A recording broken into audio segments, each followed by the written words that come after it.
palavra do Senhor que nós leremos agora para a nossa reflexão.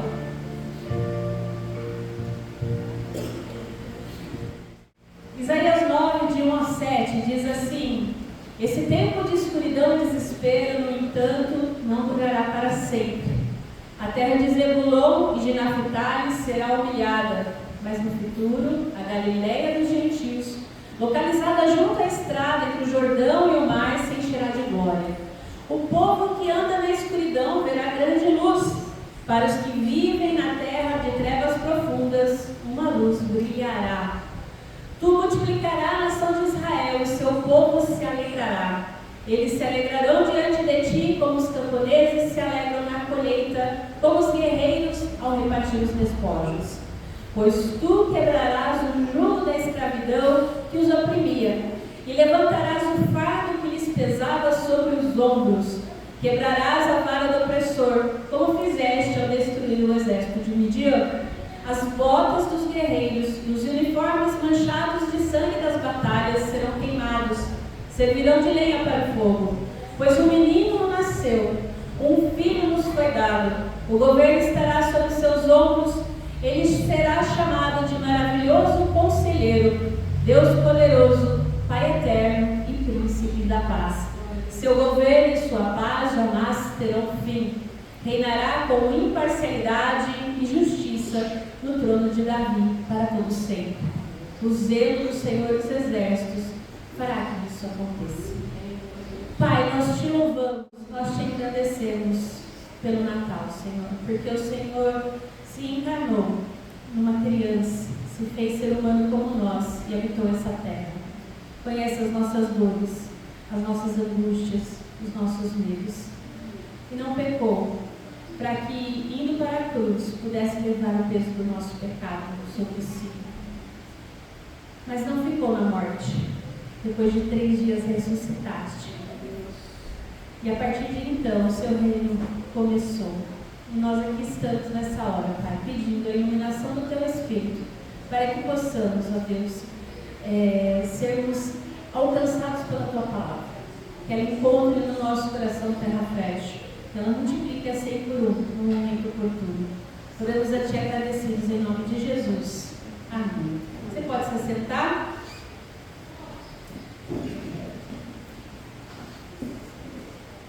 $800 anos antes de Jesus nascer, o profeta Isaías vislumbrou um filho que nasceria de uma virgem. É isso que nós lemos nesse texto. Era um sinal do Senhor que naquele tempo alguém nasceria no meio da realeza como promessa de libertação de Deus, o Emanuel, o Deus presente. Mas não era só isso. Essa promessa que nós vemos aqui em Isaías é uma daquelas também que não só tem realização no seu momento histórico, como também perfigura o futuro. E ela aponta e anuncia a chegada do verdadeiro Messias, Jesus. E literalmente falando, o Emanuel, o Deus conosco. Isaías 7 previu que o Messias nasceria de uma virgem. Isaías 9 agora prevê que ele seria muito mais que um bebê prodígio. Seria mais poderoso do que as tropas sírias, samaritanas e assírias juntas. Embora Isaías tivesse antevisto esse evento divino, ele não tinha compreendido plenamente o que Deus estava revelando. O Emanuel, de Isaías 7,14, é um menino, que agora nós lemos aqui em Isaías 9,6, um menino divino. O profeta vislumbra a chegada do Messias que tem, sem contudo compreender em toda a sua plenitude o que ele está profetizando. Isaías não conseguiria, não enxergava, 800 anos depois de si, a chegada do Natal. Mas é isso que ele vislumbra. E a partir disso, a gente pode afirmar, a partir desse texto, que o Natal traz luz para a escuridão. Inspirado por Deus, Isaías revelou que o nascimento de Jesus traria luz para aqueles que andavam em trevas desesperadoras. O profeta, ele enxergou à distância que o Natal traria primeiro e principalmente esperança. Esperança para que sofrem, para os mais aflitos, para os humilhados, para os desonrados, para aqueles que estão atolados no desespero das trevas sem Deus. Sempre, e aqui eu quero fazer uma lembrança histórica dos irmãos, lembre-se que sempre na antiguidade, eu sempre gosto de ser bem didática, né? Se você lembrar dos mapas, você vai lembrar onde Israel está. Ele está num trecho de terra mais ou menos assim. Ao norte sempre despontava um grande exército, um grande império. Os sírios, assírios, babilônicos, persas, depois os babilônicos, os romanos e por aí vai. E lá embaixo, lembre-se, aqui em cima, faixa, e aqui embaixo quem estava? O Egito. Lembre-se que um grande império da antiguidade. Então quem chegava ao poder lá em cima queria chegar ao poder lá embaixo. E aí a gente tem então uma faixa de terra, que é a crescente fértil, que é uma região que hoje compreende os estados da Palestina, de Israel, da Jordânia, do Kuwait, do Líbano, de Chipre. Você já deve ter ouvido muito em noticiário, né? Que vai chegando ali até então o Egito, o sudeste da Turquia e o sudoeste do Irã, na direção de Israel. E adivinha, a primeira área a ser atacada quando o Império do Norte queria chegar até o sul era exatamente Zabulon e Naftali, a Galileia dos gentios, localizada entre a estrada, entre o Jordão e o mar. Os galileus, portanto, sabiam muito bem o que era padecer, o que era ser testa de ferro, sabiam o que era escravidão, sabiam o que era desespero. Mas Deus, com a chegada do Natal, transformou essa opressão, essa escravidão em libertação e missão. Porque os galileus foram os primeiros a verem o raiar da graça de Deus.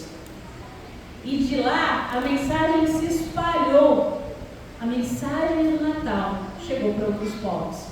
E eu queria olhar com você um texto em Mateus que fala sobre essa profecia de Isaías que nós lemos. E aqui eu quero que você acompanhe. Mateus 4, de 12 a 17, diz assim: Quando Jesus soube que João havia sido preso, voltou a Galileia. Saindo de Nazaré, mudou-se para Cafarnaum, junto ao mar da Galileia, na região de Zebulon e Naftali. Cumpriu-se desse modo o que foi dito por meio do profeta Isaías: na terra de Zebulon e Naftali, junto ao mar, além do Rio Jordão, na Galileia, onde viviam tantos gentios, o povo que vivia na escuridão viu uma grande luz, e sobre os que viviam na terra onde a morte lança sua sombra, uma luz brilhou. A partir de então, Jesus começou a anunciar sua mensagem: arrependam-se, pois o reino dos céus está próximo. Esse texto de Mateus, que é o cumprimento da profecia de Isaías a respeito da chegada do Natal, traz para a gente 4 observações que eu queria pensar com você. Primeiro, que o Natal chegou no tempo certo, o Natal ocorreu no meio certo, o Natal ocorreu no modo certo e o Natal ocorreu com a mensagem certa. Aqui eu estou falando do texto de Mateus, tá? E a gente vai voltar depois lá para Isaías, mas para a gente entender como essa profecia se cumpre em Jesus. Primeiro, quando Jesus soube que João havia sido preso, ele voltou para Galileia. Saía de cena o precursor, João Batista, e entrava agora o principal. Terminava, né, a fase de preparação e começava a fase de produção. O Natal chega no momento certo. Cristo sempre chega na hora exata para cada um de nós e nos transforma em filhos e convida para a família. Em Cristo nós não somos mais escravos, nós não andamos mais nas trevas, nós andamos na luz. E uma vez que nós somos filhos e andamos na luz, nós nos tornamos herdeiros de Deus. O Natal, ele chega no momento certo, na plenitude dos tempos, como diria Paulo aos Gálatas. Por quê? Porque o mundo estava preparado para receber Jesus, né?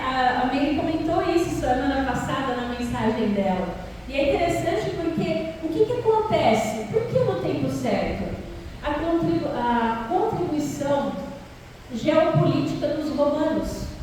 Sim, existia naquela época a unificação das cidades-estados, estradas, segurança promovida pela Pax Romana e descrença dos povos conquistados. Ou seja, existia sede de alguma coisa. A gente tem também a contribuição religiosa dos judeus, o monoteísmo, uma esperança messiânica, o Antigo Testamento, as sinagogas, onde a palavra de Deus podia ser anunciada em vários povos, além das cercanias de Israel. Cristo sempre chega no tempo certo. Deus prepara o caminho. E o Natal ocorreu no meio certo. Jesus olha para fora de si, para fora de Jerusalém, até porque Jerusalém não recebeu Jesus. E ele volta-se para os que vivem nas trevas, para os gentios, para os pagãos, para aqueles que não criam. Não se desgastou com os insensíveis de dentro do judaísmo. A Galileia era uma região muito fértil, e o resultado disso foi que Jesus atraiu uma enorme população. O pessoal vai lá ver. De acordo com José, que é um historiador, a região da Galileia tinha cerca de 204 vilarejos, e nenhum deles tinha menos de 15 mil habitantes. Só que era uma região muito pobre, muito necessitada. Então, o distrito da Galileia contava com uma população aí estimada de 3 milhões de pessoas. É gente. Então, quando a gente vê na Bíblia falando que multidões seguiam Jesus, era multidão mesmo. E as grandes estradas do mundo, naquela época, passavam pela Galileia. A Galileia estava no meio do caminho de todo mundo. E não é à toa que Jesus afirma que ele é o caminho. Porque todos os caminhos passavam pela Galileia, mas só Jesus é o verdadeiro caminho. O mais impressionante de tudo isso é que o local que Jesus escolheu para viver, nada menos que Cafarnaum, ou Vila de Naum, que quer dizer Vila de Conforto, Vila de Compaixão. Onde nós vivemos deverá ser lugar de conforto, de compaixão. O lugar onde Cristo vive é lugar de compaixão. O Natal ocorre no meio certo. Onde Jesus chega, tudo se transforma. O Natal ocorre do modo certo, segundo os moldes dos profetas e as Escrituras, conforme Isaías tinha anunciado. E por fim o Natal ocorreu com a mensagem certa, porque daí em diante, o que Jesus começa a pregar? Arrependam-se, o reino de Deus está próximo. O povo então que andava em trevas viu uma grande luz, porque Jesus viveu entre eles. Jesus fez milagre entre eles.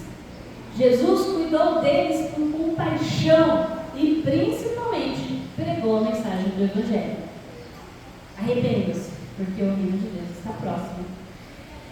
Essa é a forma de Deus trabalhar. Ele faz Jesus nascer e habitar na vida daqueles que vivem em trevas, que são escravos do pecado, que geralmente são os que mais precisam de compaixão e misericórdia.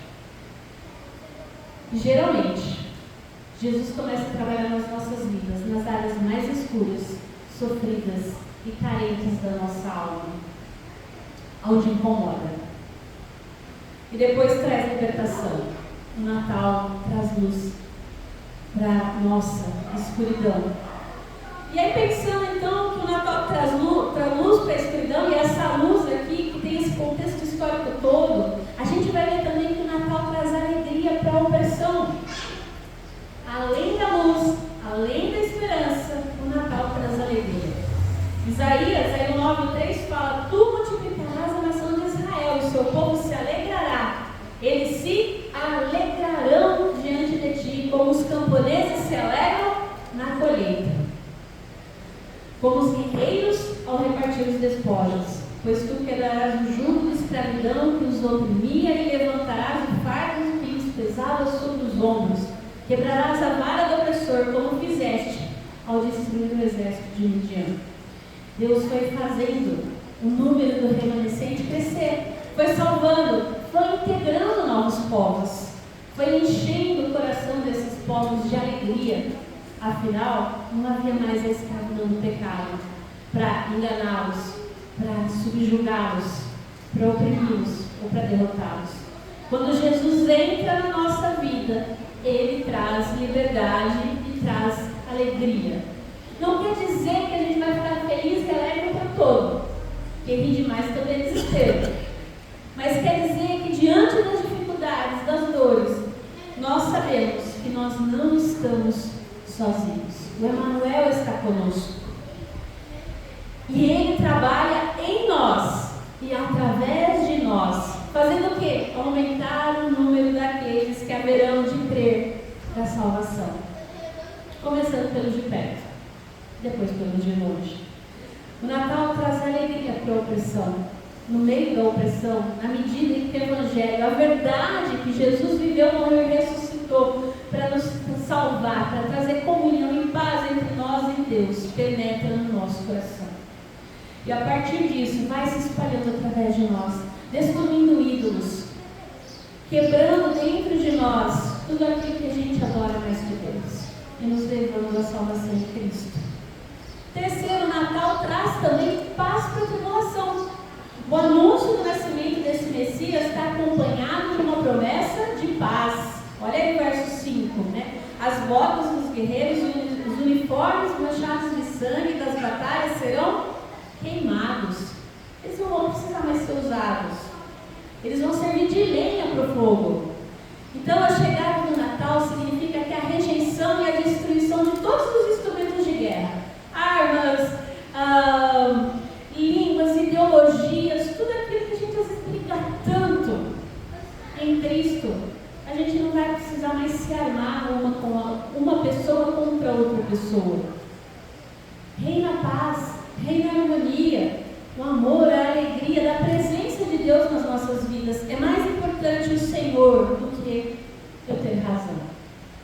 E eu deixo isso de lado. Ouça o que cantaram os anjos em Lucas 2,14. Glória a Deus nos mais altos céus e paz na terra àqueles de que Deus se agrada. A salvação do Senhor, a mesma graça que nos salva, também nos santifica, trazendo paz, trazendo perdão, restauração aos corações, tornando-nos, eu e você, perdoados e perdoadores. Perdoados e perdoadores. E por fim, o Natal traz ordem para a confusão. Nós vivemos num mundo de grande confusão. É muita informação, é muita coisa ao mesmo tempo. E eu não sei você, mas vai chegando dezembro e a gente parece que nós estamos tão cansados de tanta coisa, mas ao mesmo tempo a gente não sabe dizer direito do quê. Porque está tudo tão confuso, tão caótico. E eu queria pensar contigo que a vida e a obra de Jesus, a chegada do reino de Cristo, estabelece paz e ordem no mundo destruído pelo pecado em que nós vivemos. Olha o que o profeta Isaías diz, no 6 e no 9. Pois um menino nasceu, um filho nos foi dado, o governo estará sobre os seus ombros e ele será chamado de maravilhoso conselheiro, Deus poderoso, Pai eterno e príncipe da paz. Seu governo e sua paz jamais terão fim. Reinará com parcialidade e justiça no trono de Davi para todos sempre. O zelo do Senhor dos Exércitos fará com que isso aconteça. É na medida que o reino de Deus se espalha, que nós vamos nos tornando, no meio desse caos maluco, dessa confusão toda, presença fiel em meio ao mundo infiel. Na expectativa de que um dia, na segunda vinda de Cristo, Ele estabelecerá o seu governo. Vivemos a esperança. E eu não sei você, mas para mim é edificante saber, ter essa convicção que esse governo vai trazer paz no meio dessa confusão toda. É um governo pessoal, perceptível, perpétuo, premeditado e poderoso. Não é qualquer governo, não é qualquer qualquer liderança, não é qualquer gerência. Não. É um governo pessoal, pois um menino nos nasceu, um filho nos foi dado. É para todos indistintamente, não apenas para alguns, como muitos querem fazer a gente acreditar. Ah, você tem que estar com tudo certo na sua vida para chegar até Deus. Não, é para todos. É para todos. É um governo perceptível. O governo estará sobre seus ombros. Todos vão chegar à sua glória, sem distinção. É um governo perpétuo. O seu governo, a sua paz jamais terá um fim. É para todos os momentos da nossa vida. Qual área da sua vida que falta Jesus governar ainda? Ou é tudo, ou é nada. E é para sempre. E um governo premeditado, ele reinará com imparcialidade e justiça. O propósito é a glória de Deus. É um governo poderoso, porque é o zelo do Senhor dos Exércitos que fará isso. É aquele que está acima de todas as coisas. Nada poderá impedir. Então eu queria concluir com você que o Natal chegou para transformar a nossa vida e o nosso mundo. A começar do seu coração, do meu coração. Se ele não trazer luz, se ele não trazer alegria, se ele não trazer paz, não trazer ordem, governo sobre a sua vida, sobre a minha vida, não vai trazer sobre o mundo todo. Porque às vezes, muitas vezes nós somos ávidos em pregar, em falar, olha, se arrependam, creiam. Mas a gente não olha para dentro da gente mesmo e fala, se arrependa, toma vergonha nessa cara, você viu o que você está fazendo? A gente gosta de pregar para os outros, mas e para a gente mesmo? Se a gente não pregar esse evangelho para nós diariamente, saber que não existe pior pecador lá fora, existe aqui dentro. Porque nós somos cheios de falar, você viu o que fulano fez? A gente precisa ter consciência que a gente pode fazer pior. Ter essa consciência de que a gente precisa da salvação que a gente prega. Que a gente estava ou pode estar em tanta escuridão quanto o mundo está. Só que iludidos com a nossa religiosidade. Porque afinal, hoje é domingo, a gente está na igreja. Mas e o nosso coração?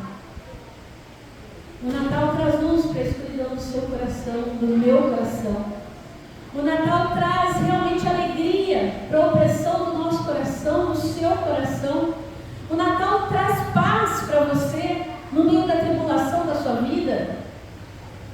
Porque quando a gente para para pensar neste ano, que ano? Para a maioria de nós foi um ano cansativo, difícil. Teve tudo, menos paz. Será que Jesus realmente traz paz para você no meio da tribulação? E Ele traz ordem na confusão do seu coração, no meu coração? É uma pergunta que eu faço para que nós possamos refletir. Jesus Cristo nasceu, viveu sem pecado, morreu, levou o nosso pecado, foi sepultado e ressuscitou ao terceiro dia para nos salvar. Ele subiu aos céus, está sentado à direita de Deus Pai Todo-Poderoso, de onde há de vir julgar os vivos e os mortos. Essa é a nossa esperança. Quando a gente celebra o Natal, a gente celebra a Advento, a expectativa nossa é essa. A gente sempre olha para a primeira vinda de Jesus na expectativa da segunda vinda de Cristo. A primeira vinda de Cristo deve reinar no nosso coração. Luz, alegria, paz, ordem, para que na sua segunda vinda nós possamos estar com Ele, certos do teu amor e do cuidado dEle. Se você ainda não recebeu a Cristo, se você ainda tem dúvida, nessa hora, se coloque diante do Senhor. Você que já sabe disso, fala, Gisele, que bom. Você trouxe paz para o meu coração nessa hora. Eu consigo ver a luz no meio da escuridão da minha vida. No meio da opressão, realmente eu posso sentir a alegria do Senhor. No meio da tribulação, eu sinto paz porque Deus está comigo. E no meio de tanta confusão, eu sinto Deus colocando ordem nas pequenas coisas da minha vida. Que bom que você possa testemunhar disso. Porque é isso que Deus quer de nós. Ele não quer só